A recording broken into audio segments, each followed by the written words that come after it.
Would both Margot and Peter agree with that? Well, I agree with it, but I think the whole thing is you're starting with the economics rather than the politics. I think what the current government is engaging is a brilliant piece of triangulation.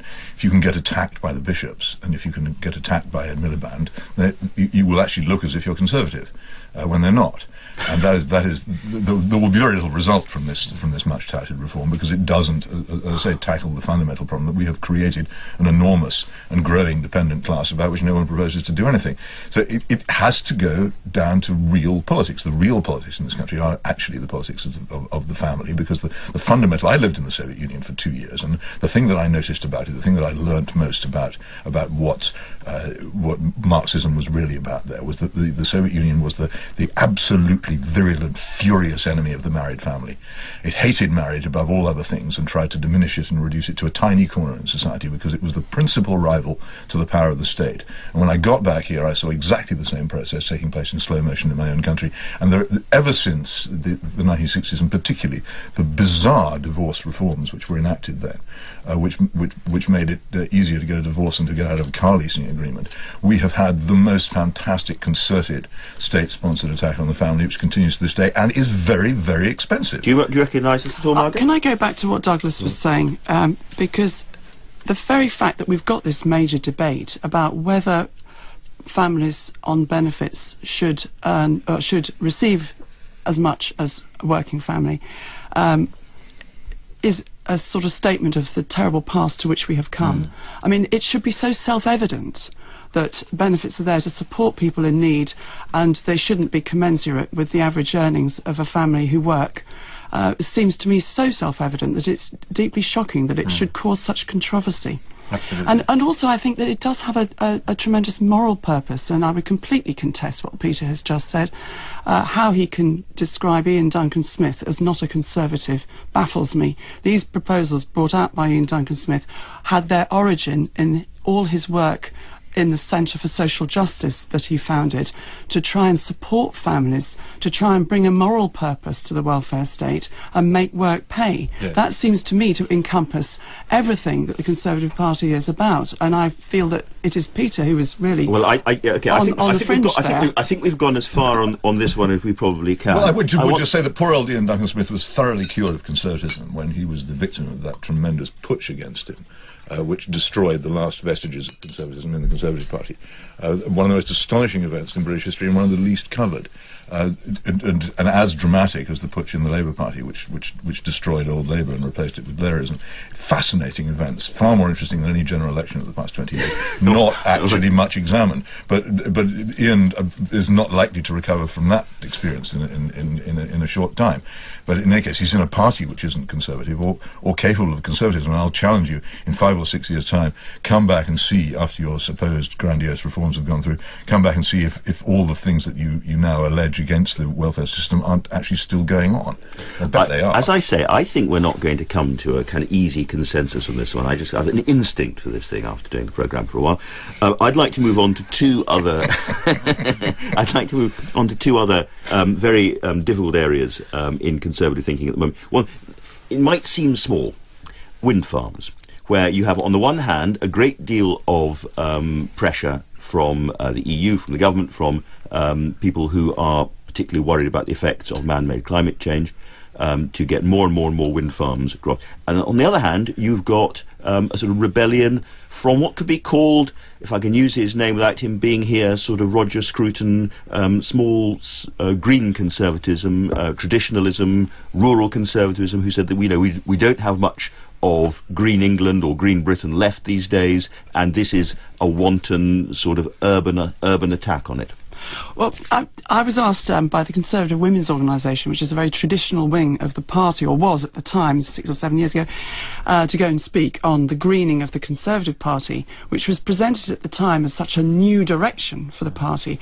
And when I was preparing my talk, I thought, well, it's actually not new at all. I mean, asphyxiated huskies all over the place. My parents were brought me up in the just after the war, and it was waste not, want not. A stitch in time serves 9. You'd never dream of leaving the house without turning the lights off. These are the whole philosophy is not new, but I think that the trouble with the wind farm issue is that it is seen as too much, too quick, and how a big question over its efficacy. Should we not be looking more at offshore wind?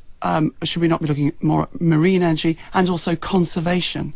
And of course the protection of the countryside. Of course, for a lot of Conservatives, they've been late into this debate, I think, for a very clear reason, which is that the green issue, the green agenda, as it were, was seen rightly by many of them to have been hijacked by so-called watermelons, people who were green on the outside but very red on the inside. And to an extent, this scared a lot of Conservatives off dealing with that issue.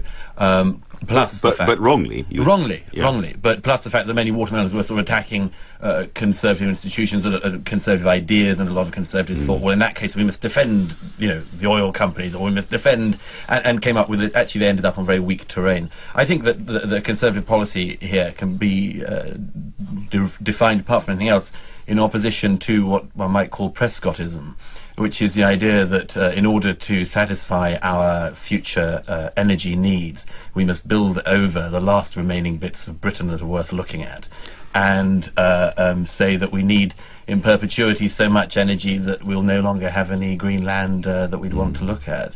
I think that the Scrutonian vision of this, that actually green conservatism comes from the local community, it comes from individuals, it doesn't rely on big government for the solutions, it relies on itself, is a very worthwhile one. This leads to something that isn't talked about very much at all, which is the relationship between conservatism and consumerism.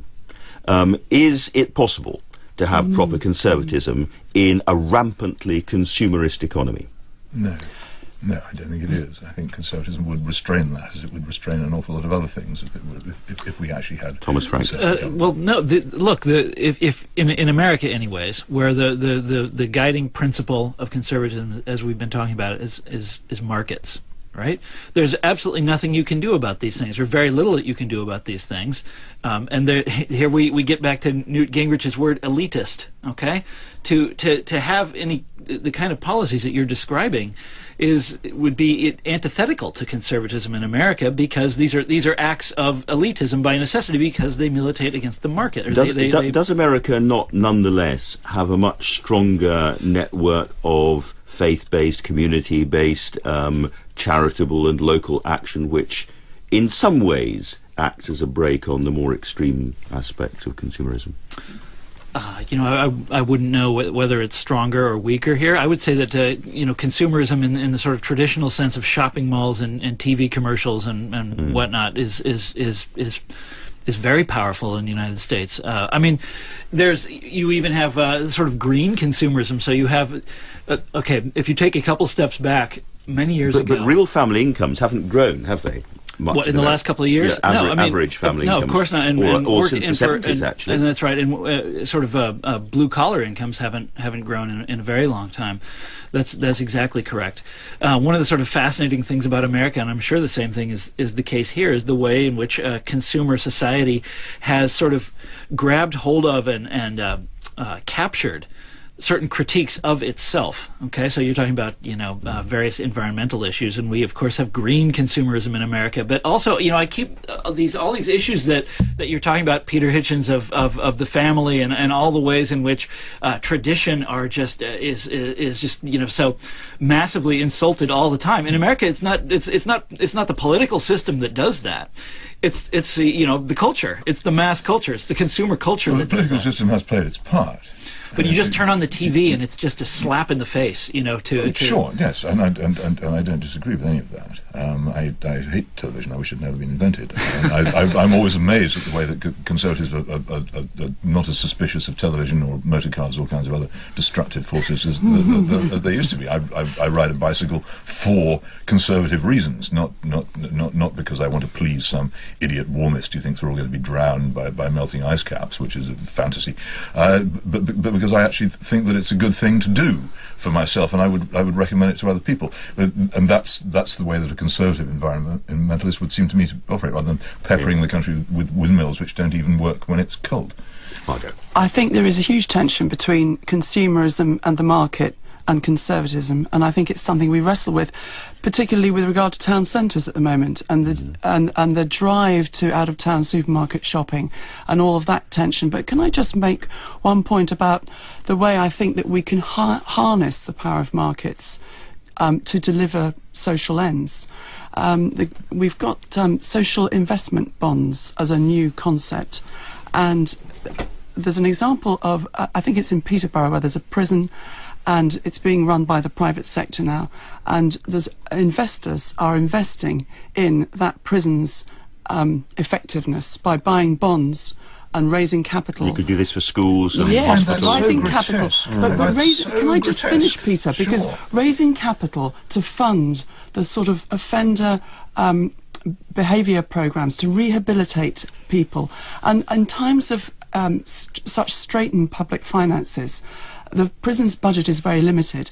Why not bring in private capital from people who want to do some good with their investment? Because the punishment of wrongdoers is a moral activity, not a commercial occupation. The two seem to me to be utterly distinct. But it is not. You could not conceivably confuse the two, and I can't see how a conservative could not be repelled by the idea that you could farm out the job. Absolutely. There are very few things that the state alone can or should do. One of them is to raise an army, one of them is to provide a police force, one of them is to provide prisons. The idea that private sector should be brought in to run prisons so that the government can look after all the really important things like building out welfare strikes me as being a crazy inversion. It's all over the place, privatization of prisons. Absolutely. They sit there out on the plains with empty prisons hoping for more crime. Yeah, exactly. They have a vested interest. They don't work very well, and everyone can leave anytime they want. I think we should hang fire and see how much more effective they are at delivering rehabilitated offenders, and does it cut the recidivist rate? Yes. And the early signs are that it will, and we should hang fire before we make these. Do you want to hear a funny story? So Blairite. No, Andy.